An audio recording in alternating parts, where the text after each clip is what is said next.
Cinema related bikes ശീലമുള്ള. നമസ്കാരം. നമസ്കാരം. പിന്നെ പുതിയ മമ്മൂക്കയുടെ ഫിലിമിൻ്റെ കാര്യം പറഞ്ഞിരുന്നല്ലോ. അതെ, വിശേഷം എന്നറിയാം. കൂടുതൽ വിശദീകരിക്കാനുള്ളൊരു അവസ്ഥയിലായിട്ടില്ല. ഫസ്റ്റ് ലുക്ക് പോസ്റ്ററും ടൈറ്റിൽ ലോഞ്ചൊക്കെ ജസ്റ്റ് ആയിട്ടല്ലേ ഉള്ളൂ. ഗൗതം മേനോൻ സാറിൻ്റെ ആദ്യത്തെ മലയാളം ചിത്രം, മമ്മൂക്കാൻ്റെ കൂടെ എൻ്റെ രണ്ടാമത്തെ ചിത്രം. പക്ഷേ ഇതിലെനിക്ക് മമ്മൂക്കാൻ്റെ കൂടെ കോമ്പിനേഷനുള്ള ചിത്രമായിരുന്നു. അത് ഒരുപാട് സന്തോഷം. സാറിൻ്റെ കൂടെ നിന്ന് കുറേ പഠിക്കാനായിട്ടൊക്കെ സാധിച്ചു എന്ന് എനിക്ക് തോന്നുന്നു. ജസ്റ്റ് ഷൂട്ട് കഴിഞ്ഞതേ ഉള്ളൂ. ഇനി ഓണം കഴിഞ്ഞിട്ട് ചിലപ്പോൾ ഒരു 1-2 ദിവസം കൂടി കാണും. സാറിൻ്റെ കൂടെ എൻ്റെ ആദ്യത്തെ സിനിമ മാസ്റ്റർ പീസ് ചെയ്യുമ്പോൾ എനിക്ക് കോമ്പിനേഷൻ വേണമെന്ന് ഭയങ്കര ആഗ്രഹമായിരുന്നു. പക്ഷേ എൻ്റെ ആ ക്യാരക്ടറിൻ്റെ ആ ഒരു പ്ലേസ്മെൻറ്റ് സാറായിട്ട് കോമ്പിനേഷൻ ഇല്ലാത്തതായിരുന്നു. പക്ഷേ ഈ സിനിമയിൽ എനിക്ക് സാറായിട്ട് ഫുൾ ടൈം കോമ്പിനേഷനുള്ളൊരു ഇതാണ്. അതുകൊണ്ട് ആ ഒരു ലെജൻഡറി ആക്ടറിൻ്റെ കൂടെ നിന്ന് അദ്ദേഹത്തിൻ്റെ എന്തെങ്കിലുമൊക്കെ ചേഷ്ടകളോ അദ്ദേഹത്തിൻ്റെ രീതികളോ ഒക്കെ ഒന്ന് ഒബ്സർവ് ചെയ്യാനും പഠിക്കാനൊക്കെ സാധിച്ചു എന്ന് ഞാൻ വിശ്വസിക്കുന്നു. അതിൻ്റെ സന്തോഷത്തിലാണ്. ഗൗതം മേനോൻ സാറുമായിട്ടുള്ള എക്സ്പീരിയൻസ് എങ്ങനെയാണ്? കാരണം ആദ്യമായിട്ടുള്ള ഒരു തമിഴ് ഞാൻ ഫിലിംസിൽ വർക്ക് ചെയ്തതിൽ ഡയറക്ടേഴ്സ് എല്ലാവരുമായിട്ടും എനിക്ക് ഒരു പരിധി കൂടുതലൊരു കണക്റ്റ് എനിക്ക് കിട്ടാറില്ല. എൻ്റെ ആദ്യത്തെ ഫിലിമിൻ്റെ ഡയറക്ടർ വിപിൻ ദാസ് ചേട്ടൻ, പിന്നെ എൻ്റെ സായാഹ്ന വാർത്തകൾ, ഗഗനചാരി എന്ന് പറഞ്ഞ 2 സിനിമകൾ ചെയ്ത അരുൺ ചന്തു, ഇവർ രണ്ടുപേരായിട്ട് എനിക്ക് ഏറ്റവും കൂടുതലൊരു ബോണ്ടിങ് എനിക്ക് ഫീൽ ചെയ്തിട്ടുള്ളത്. അതിനുശേഷം എനിക്ക് ഇത്രയും സീനിയർ ആയിട്ടുള്ളൊരു ലെജൻഡറി ഡയറക്ടറായിട്ട് ഇത്രയും ഒരു ബോണ്ടിങ് എനിക്ക് ഫീൽ ചെയ്യുന്നത് എനിക്ക് ഒരിക്കലും ഞാൻ അങ്ങനെ അല്ലായിരുന്നു. അത് വിചാരിച്ച പോലെ അല്ല.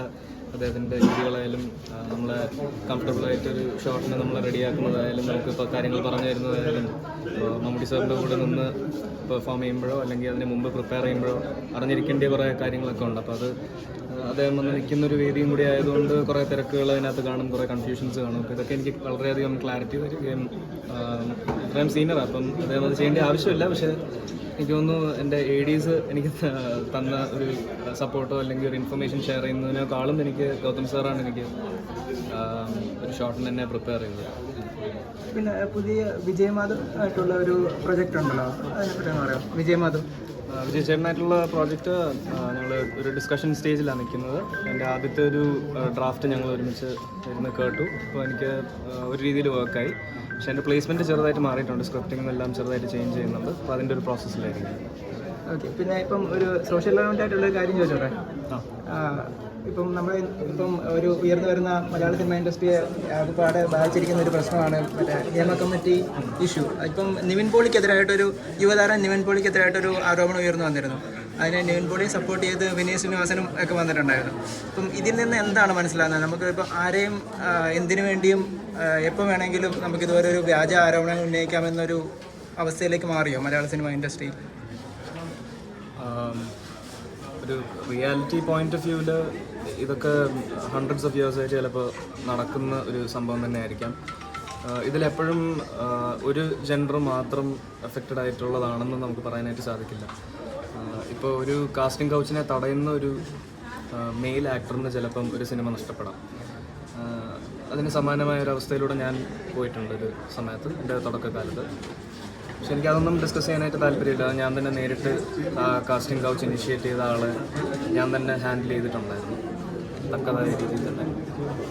പക്ഷെ എനിക്ക് ആ സിനിമ നഷ്ടപ്പെട്ടു. അപ്പോൾ ഇങ്ങനത്തെ ഒരു ദുഷ്പ്രവണത നടക്കുമ്പോൾ അതിൽ നിന്ന് ഒരു ലേഡി മാത്രമല്ല അഫക്റ്റഡ് ആയത്, ഞാനും കൂടി അഫക്റ്റഡ് ആയിരുന്നു. ഇതിന് പല ഡൈമെൻഷൻസ് ഉണ്ട്.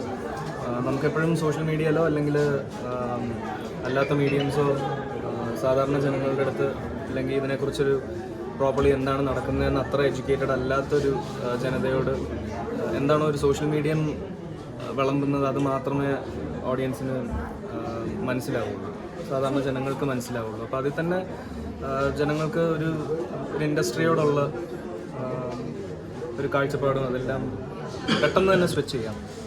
ഇപ്പം അങ്ങനെ ഒരു സ്വിച്ചിൽ നിൽക്കുന്ന സമയത്താണ് നിവിൻ ചേട്ടനെതിരായിട്ട് ഇപ്പോൾ അത് വ്യാജമാണെന്ന് പറയുന്ന ഒരു ഇത് വരുന്നതും ആ ടേബിൾസ് ടേൺ ചെയ്യുന്നത്. അതായത് ഇപ്പോൾ കുറച്ചുകൂടി ജനങ്ങൾക്ക് വ്യക്തത വരുന്നുണ്ടാവും. ഇപ്പോൾ ഒരു ലേഡി മാത്രമായിരിക്കില്ല അഫക്റ്റഡ് ആവുക, ഒരു മെയിലും കൂടി അഫക്റ്റഡ് ആവുന്നുണ്ട്. വിക്ടിം ആവാൻ 2 കൂട്ടർക്കും സാധിക്കുന്നുള്ളത്. പിന്നെ ഒരു സ്റ്റേജ് ഉള്ളപ്പോഴാണ് ഈ ഒരു വിഷയത്തെ പറ്റി പുറത്തോട്ട് വരാനായിട്ട് ആൾക്കാർ തയ്യാറാവുന്നത്. പക്ഷേ ആ സ്റ്റേജ് ഈ പറഞ്ഞ അവർ അഫക്റ്റഡ് ആയ വിക്റ്റിമായ ആ ഒരു അവസ്ഥയിലൂടെയാണ് അവർക്ക് ആ സ്റ്റേജ് ലഭിച്ചത്. അവിടെ നിന്നുകൊണ്ടാണ് ഇപ്പോൾ അവർ വിക്റ്റിമാകുന്നത്. ഇതൊന്നും ഒരു ഇപ്പോൾ ഈ വിക്റ്റിമായിട്ടുള്ള ആൾക്കാർ അവരുടെ ഒപ്പം തന്നെയാണ് നിൽക്കേണ്ടത്, അവർ ജെനുവിൻ കേസസ് ആണെങ്കിൽ. പക്ഷേ ഇപ്പം നിവിൻ ചേട്ടനെ പോലെ നിരപരാധിയായിട്ടുള്ളൊരു ആളെന്ന് ഞാൻ വിശ്വസിക്കുന്ന കോടതിയോ അല്ലെങ്കിൽ അതിൻ്റെ കേസിൻ്റെ പ്രോസസ്സിൽ ഇതിൻ്റെ ലെജിറ്റായിട്ടുള്ള കാര്യങ്ങൾ അവർ തന്നെ തീരുമാനിക്കണം, കോടതി തന്നെയാണ് തീരുമാനിക്കേണ്ടത്.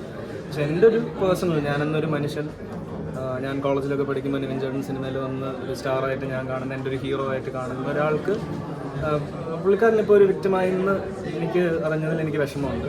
അപ്പോൾ ഞാൻ നേരത്തെ പറഞ്ഞ പോലെ ഞാനും ഒരു തവണ വിക്റ്റിമായിട്ടുണ്ട്. പക്ഷേ എനിക്ക് അതൊന്നും ഡിസ്കസ് ചെയ്യാനായിട്ട് എനിക്ക് താല്പര്യമില്ല, കാരണം ഞാൻ തന്നെ അയാളെ നേരിട്ട് ഹാൻഡിൽ ചെയ്തിട്ടുണ്ട്. ഇങ്ങനെ ഒരുപാട് സംഭവങ്ങൾ നടക്കുന്നുണ്ട് നമുക്ക് വിശ്വസിക്കാൻ പറ്റുന്നതിനപ്പുറം.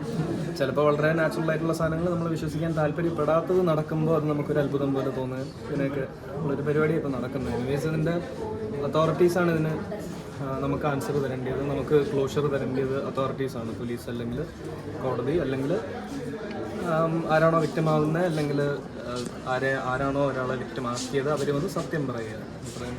ഇങ്ങനൊരു ഹേമ കമ്മീഷൻ വന്നതോടുകൂടി അത് സിനിമ ഇൻഡസ്ട്രിക്ക് നല്ലതായിരിക്കുമോ അതോ മോശമായിട്ടായിരിക്കും അഫക്റ്റ് ചെയ്യുന്നത്? അതായത് സിനിമാ മോഹവുമായി നടക്കുന്ന ഒരുപാട് ചെറുപ്പക്കാരുണ്ട്, ആണും പെണ്ണുമായിട്ട്. ഇപ്പോൾ സ്ത്രീകൾക്ക് മാത്രമല്ല പുരുഷന്മാർക്കും ഉണ്ട് ഈ പറയുന്ന പ്രതിസന്ധികളെന്ന് പറയുന്നത്. അപ്പോൾ അങ്ങനെ അതെങ്ങനെ നോക്കിക്കാണും? ഈ ഡ്രീംസുമായിട്ട് വരുന്നത് അത് പകുതിക്ക് വെച്ച് ഉപേക്ഷിച്ച് പോകാൻ ചാൻസ് ഉണ്ടോ?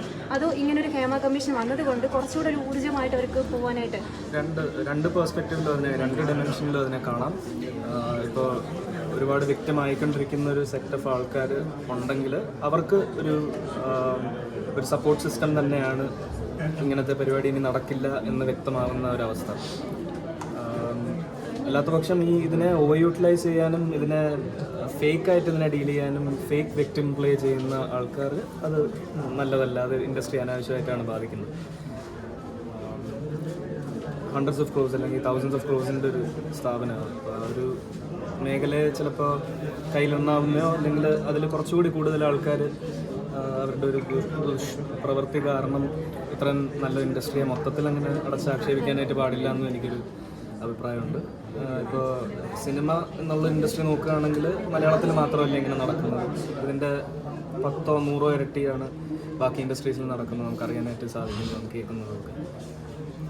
പിന്നെ ഇനി സിനിമ മാത്രമല്ല മറ്റ് പല ഇൻഡസ്ട്രീസിലും ഇത് നടക്കുന്നതായിട്ട്. ഇപ്പോൾ ഞാനിവിടെ ഇന്ത്യയിൽ തന്നെ പഠിച്ച് എനിക്ക് പല സ്കൂൾസിലും കോളേജസിലും പല ഫ്രണ്ട്സ് ഉണ്ട്, അവരൊക്കെ പല ഇൻഡസ്ട്രീസിലാണ് വർക്ക് ചെയ്യുന്നത്.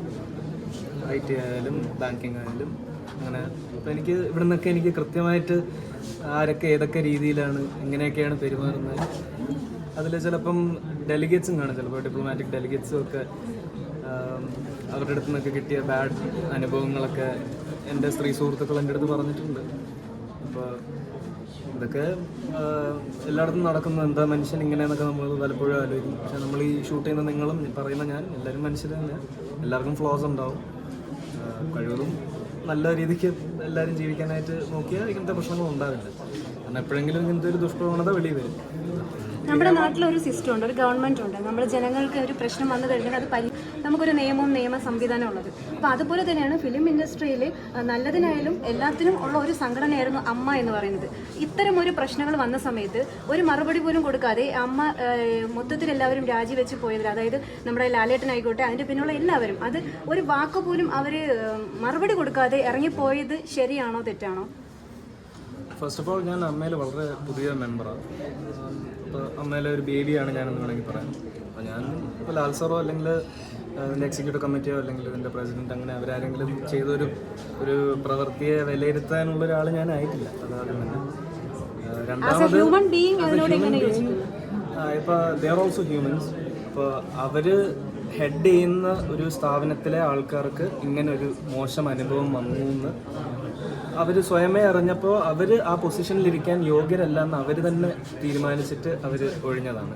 അത് ഒരു നല്ല രീതിയിൽ അതിനെ വേണമെങ്കിൽ കാണാം.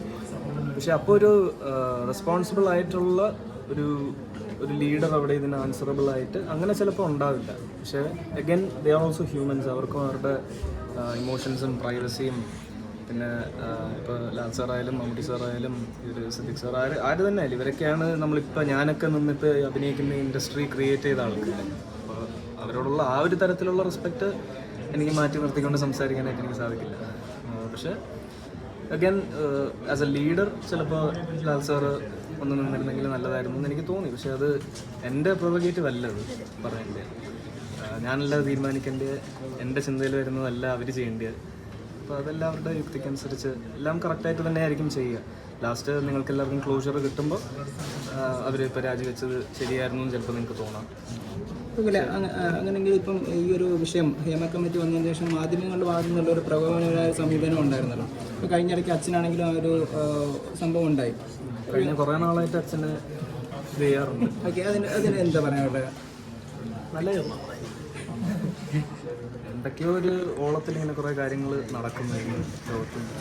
ഇവിടെ നമ്മളിങ്ങനെ ജീവിച്ചു പോകുന്നു, അത്രയൊക്കെ തന്നെ ഉള്ളൂ. അനാവശ്യമായിട്ടുള്ള കാര്യങ്ങൾ പറയുകയും അസഭ്യം പറയുകയൊക്കെ ചെയ്യുന്നവര് കായികപരമായിട്ട് നേരിടുമെന്നാണ് എൻ്റെ അഭിപ്രായം. ഈ കമന്റ്സിൻ്റെയൊക്കെ സ്ക്രീൻഷോട്ട് എടുക്കുന്നത് ഗൂഗിളിനെതിരെ പബ്ലിക് പോസ്റ്റ് ഏതാ ഞാൻ കമന്റ് അവരതിനേക്കാൾ അനാവശ്യം പറയുന്നുണ്ടോ ഞാൻ ഒരു കുറച്ചെങ്കിലും പറയുന്ന സമയം.